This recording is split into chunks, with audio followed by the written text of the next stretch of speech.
Hello, my name is Wendy Hall. I live in Southwest Georgia, and today I would like to share my shared death experience with you.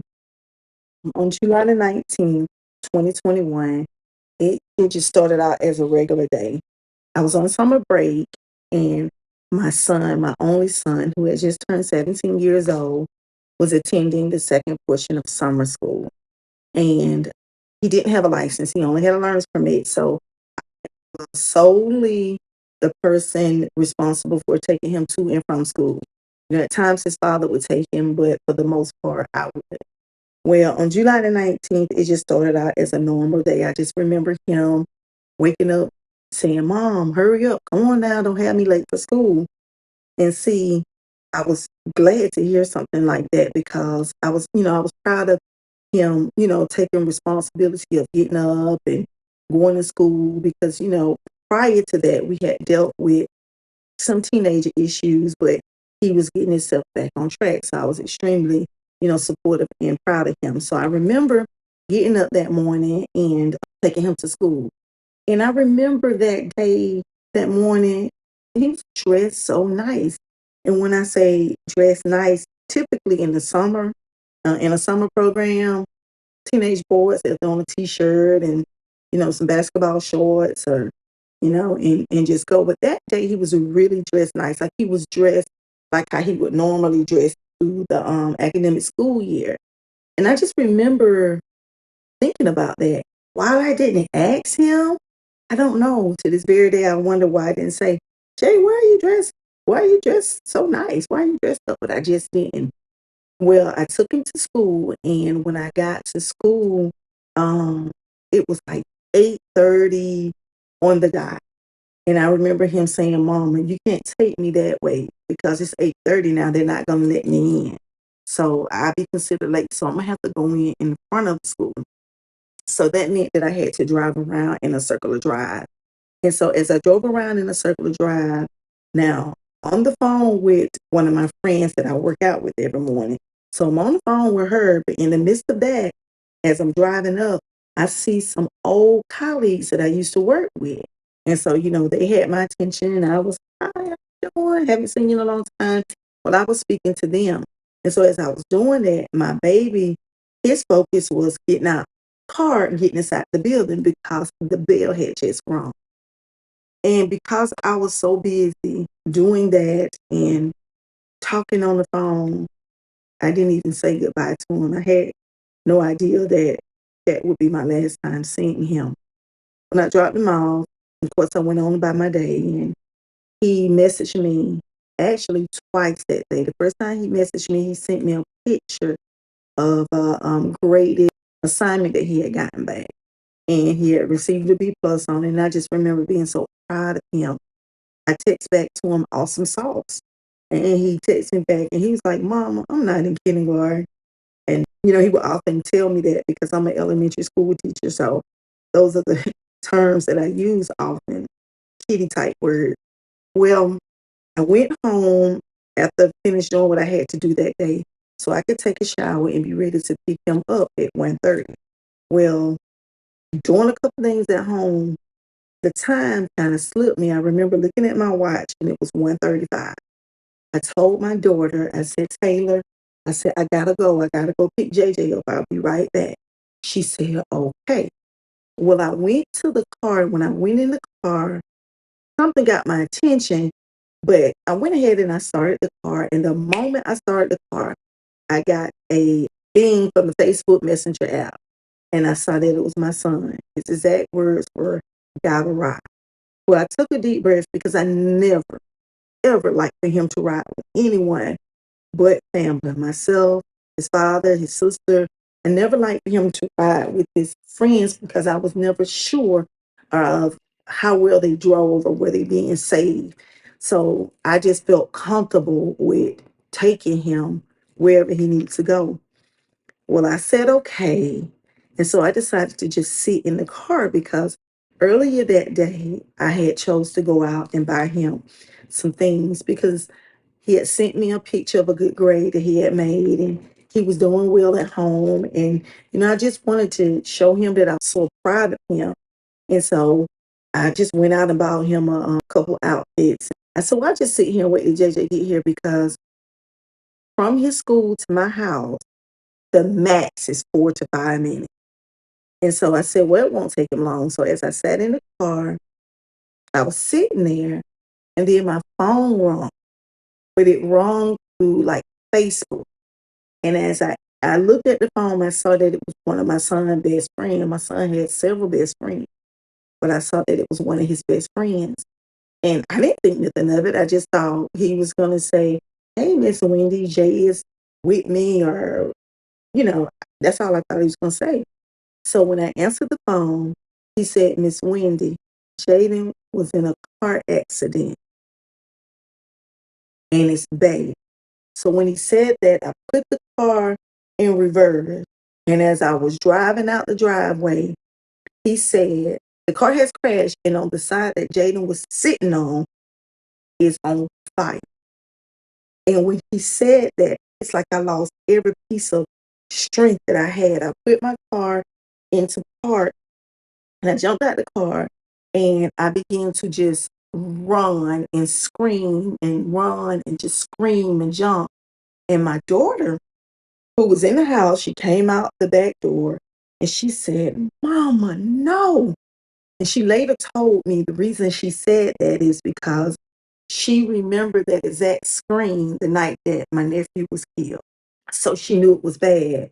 And so I told her that JJ was in a car accident and that the car is on fire.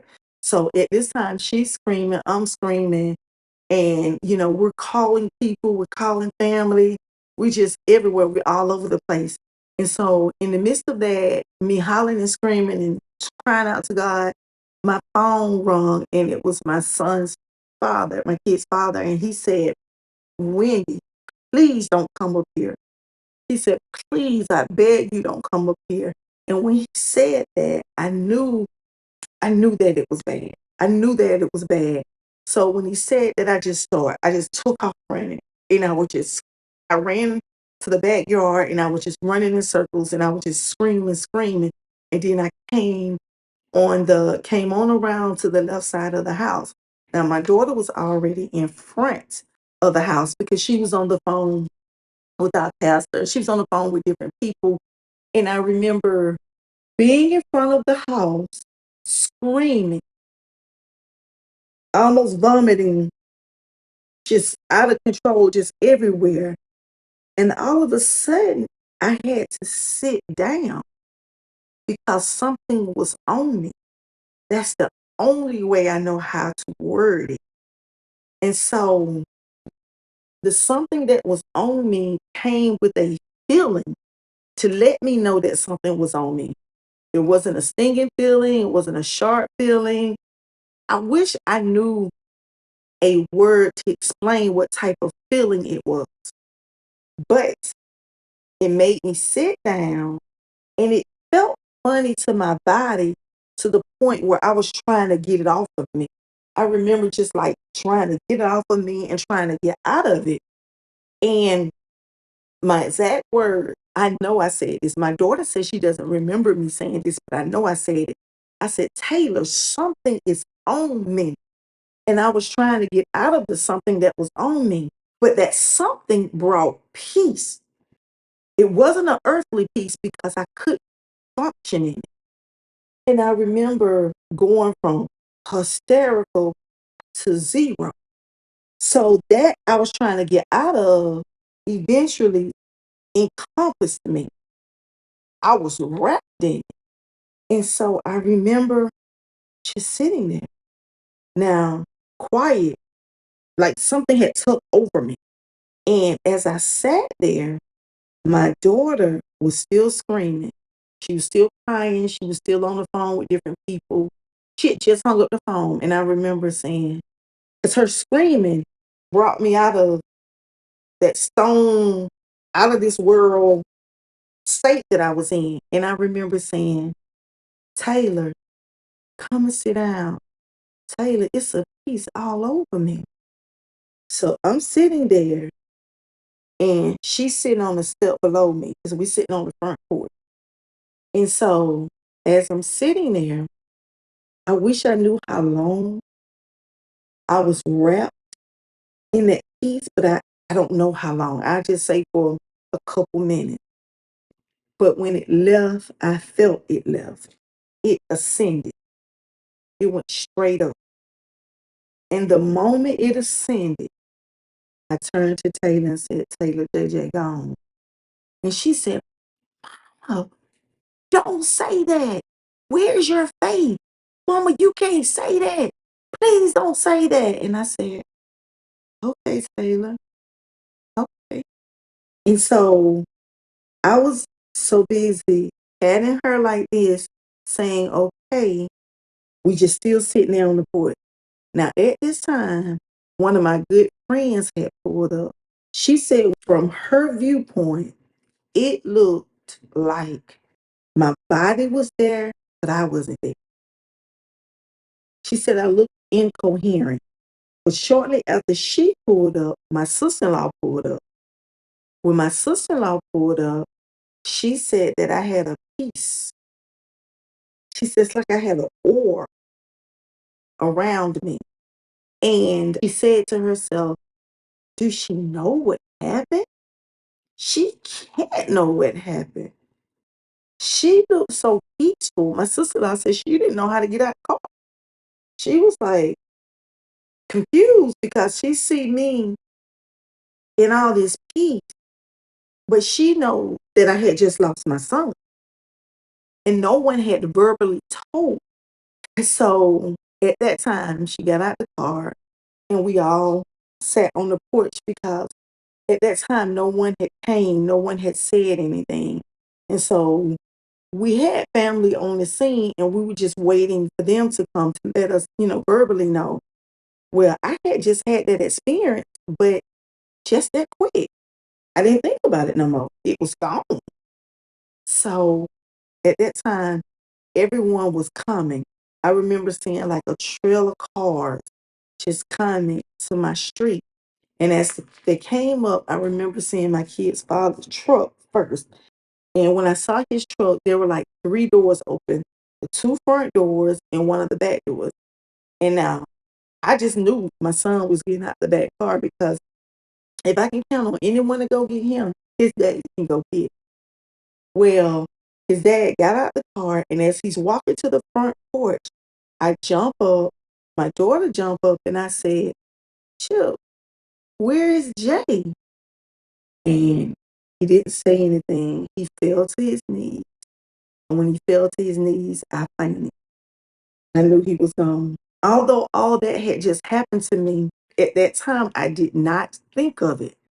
So we went on with the burial service and everything. And I remember maybe about 2 or 3 weeks later, hit me what happened on that porch. And I remember jumping up and running to Taylor. And I said, Taylor, that day that Jay passed, did you feel anything? Did anything touch you? Did you feel anything? And she said, no. And I said, Taylor, please tell me, what did you see when I was on the porch? She said, Mama, I didn't know what was going on with you. She said, I couldn't understand how you went from 1 billion to 0. She said, it looked like you were out of space. She said, it looked like you were out of this world. She said, but at that time, she was so hysterical, she couldn't run and get me. She was like, okay, I'll get with mama later.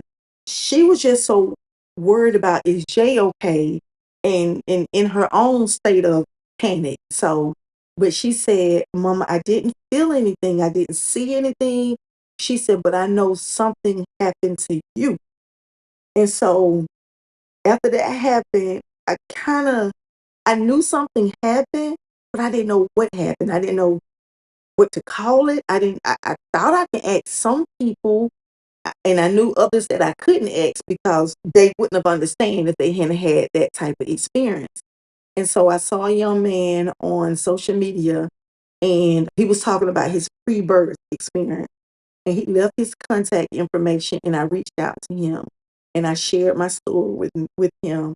And he said to me, you had what you call shared death experience. He said, just like you shared your life with your son, he said, you shared in his death. And I was just so amazed. I had finally got a name.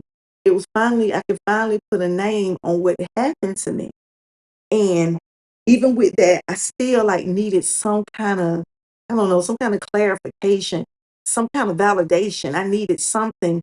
And I remember reaching out to Miss Peggy Robinson. And I asked Miss Peggy Robinson, I said, Miss Peggy, can I please share with you what happened to me today that my son passed? And she said, I would love to hear what happened. And I typed up everything that I just shared with you. And I said, Miss Peggy, could you tell me in your own words, what do you think happened? And what she shared with me is exactly what I thought. And if I can say, because I didn't hear anything, everything that happened on that porch it was a feeling. It was kinesthetic. If I can think in my mind what happened, I know that my baby felt my hurt and he felt my devastation. And when he realized he was out of his body, he came and he hugged me. He said, Mama, I'm okay. Mama, I'm okay. I feel okay. I'm not hurting. Don't cry. Please don't cry, Mama, because I'm okay.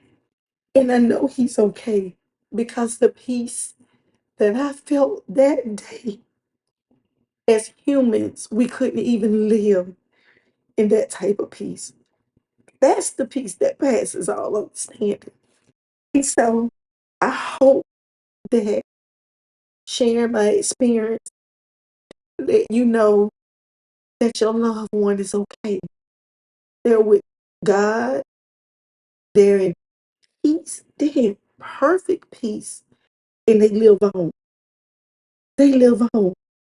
Because when everybody was at the crash site, Jada was on the porch wrapped in me. And so I take that and find comfort in knowing that we don't die. The body goes back. But my baby is alive and well. And he just went home. And one day I'll be home with him again. And it'll be forever this time. It'll be forever. And it'll be in the most beautiful peace and love that we can ever wrap our mind around. So I say to any parent, any mama, any daddy, grandmama, granddaddy, anybody who lost a child, know that your baby is okay. Know that your baby is okay. And through faith, know that we will have a reunion. And oh, what a beautiful time we will have too when we're back together again. God bless you and thank you so much for listening to my experience.